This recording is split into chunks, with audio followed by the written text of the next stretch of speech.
Hi friends, how are you? ఈరోజు మనం ద్వాదశ జ్యోతిర్లింగాల గురించి మనం తెలుసుకుందాం. ద్వాదశ అంటే 12.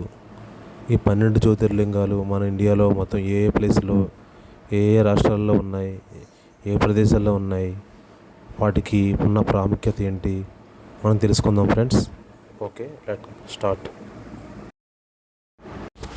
ద్వాదశ జ్యోతిర్లింగాలలో మొదటిది సోమనాథ్ జ్యోతిర్లింగం. ఇది గుజరాత్ రాష్ట్రంలో ఉన్నది. దీనిని చంద్రుడు ప్రతిష్టాపించాడని భక్తుల నమ్మకం.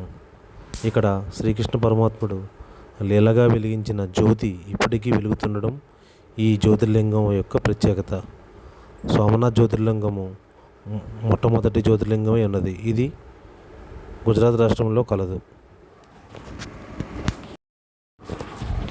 ద్వాదశ జ్యోతిర్లింగాలలో రెండవది శ్రీశైలం. శ్రీశైలం మల్లికార్జున స్వామి అని పిలుస్తారు. శ్రీశైలంలో ఉంది ఇది. ఇక్కడ స్వామిని మల్లికార్జున స్వామి అని పిలుస్తారు.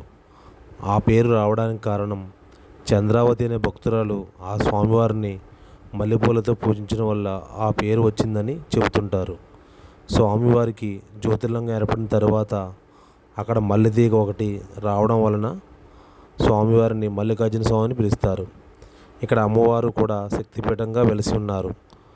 అష్టాదశ శక్తిపీఠాల్లో ఒకటైన శ్రీశైలం, దీనిలో అమ్మవారు బ్రహ్మరాంబికాదేవి రూపంలో వెలిసి ఉన్నారు.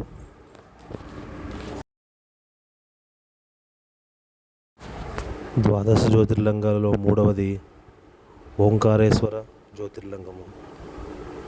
ఇది మధ్యప్రదేశ్ రాష్ట్రంలో కాండవ ప్రాంతంలో ఉన్నది. స్వామివారికి ఆ పేరు ఎలా వచ్చిందంటే ఇక్కడున్న పర్వతం మీద ఓంకార రూపంలో వెలియడం వలన ఆ స్వామివారు అక్కడ వెలియడం వల్ల ఆ పేరు వచ్చింది. స్వామివారు నర్మదా తీరం పక్కన పర్వతం మీద కొలువై ఉన్నందున స్వామివారికి ఓంకారేశ్వర స్వామిగా పేరు వచ్చినది. ద్వాదశ లింగాలలో నాలుగవది మహాకాళేశ్వర జ్యోతిర్లింగము. మహాకాళేశ్వర జ్యోతిర్లింగము మధ్యప్రదేశ్ రాష్ట్రంలోని ఉజ్జయినిలో వెలిసి ఉన్నది. ఆ పరమశివుడికి ఇక్కడ భస్మాభిషేకం చేయడం ప్రత్యేకత. ఇక్కడ అమ్మవారు అష్టాదశ శక్తిపీఠంలో ఒక శక్తిపీఠంగా వెలిసి ఉన్నారు. అమ్మవారు ఇక్కడ శక్తిపీఠం మహాకాళికాదేవిగా వెలిసి ఉన్నారు. ఇది జ్యోతిర్లింగంలో నాలుగవది.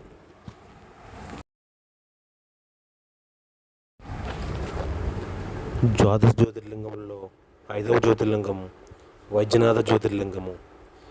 ఇది వైద్యనాథ జ్యోతిర్లింగము జార్ఖండ్ రాష్ట్రంలో సంతాల్ దగ్గరలో ఉన్నది.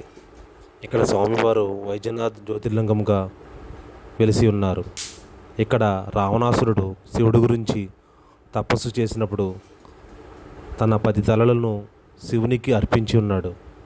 శివుడు ప్రత్యక్షమయ్యి రావణాసుడి గాయాలను నయం చేసిన స్వామికి వైద్యనాథ జ్యోతిర్లింగం అని పేరు వచ్చినది. ఇక్కడ స్వామివారిని దర్శనం చేసుకుంటే ఎటువంటి అనారోగ్య సమస్యలున్నా సరే ఆరోగ్యవంతులు అవుతారని భక్తుల నమ్మకము. ఇది ద్వాదశ జ్యోతిర్లింగంలో ఐదవ జ్యోతిర్లింగమై ఉన్నది.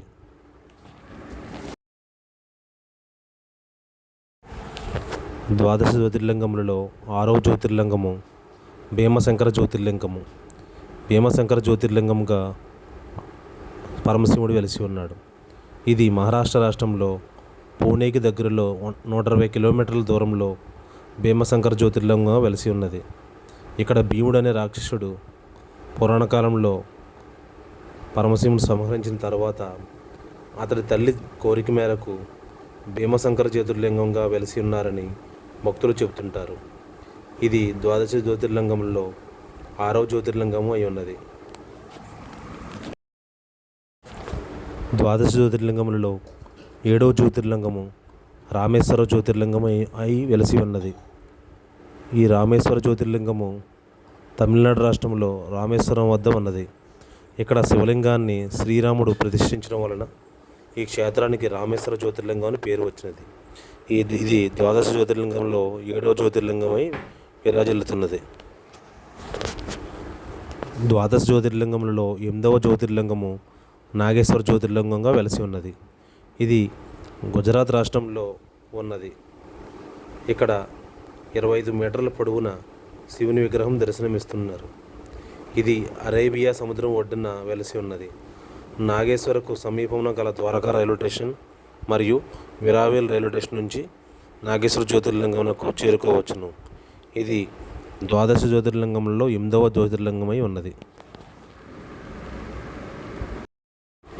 ద్వాదశ జ్యోతిర్లింగములలో 9వ జ్యోతిర్లింగము త్రయంబకేశ్వర్ జ్యోతిర్లింగంగా పిలుస్తారు.